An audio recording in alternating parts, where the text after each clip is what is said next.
हमारे साथ एक और खास मेहमान शिव आरती मैम मौजूद हैं, टैक्स एक्सपर्ट हैं। आरती मैम, आपके पास तो मुझे आना ही था।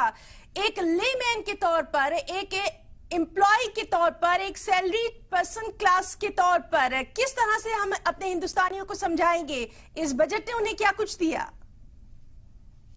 नमस्कार। बहुत बहुत शुक्रिया आपके शो पे बुलाने का।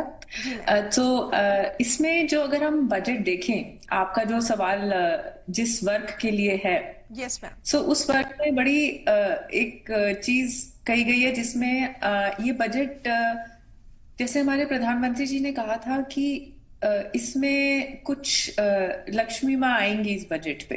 तो वो जो आई हैं वो मेजरली मिडिल क्लास और अपर मिडिल क्लास के लिए आई हैं, जहां पे जो आपका 12 लाख तक जो टैक्स जीरो कर दिया गया है। तो आप लगाइए, एक तरह से गवर्नमेंट ने दुबई में रहने वाली बात हो गई है, इंडिया में टैक्स फ्री कर दिया उन्होंने। तो टैक्स फ्री करने का अर्थ ये है कि जो सबकी बैठे बैठे सैलरी कुछ परसेंटेज बढ़ गई है जी मैम, उससे उससे उनकी खरीदने की पावर, खर्चने की पावर, दोनों चीजें बढ़ गई। जो कि आप देखिए, जिस स्लैब को ये केटर किया गया 12 लाख तक, जिसके घर में 1 लाख रुपए तक जा रहा है, उस चीज के मायने रहते हैं।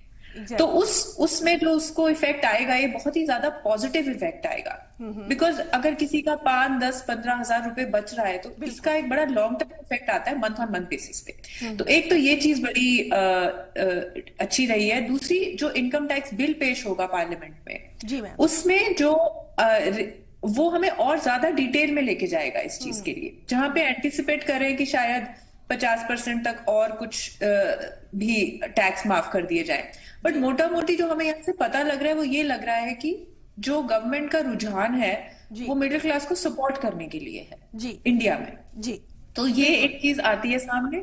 इसके अलावा स्टार्टअप इकोनॉमी को सपोर्ट किया गया है, एंटरप्रेन्योरशिप को सपोर्ट किया गया है, एमएसएमईज को सपोर्ट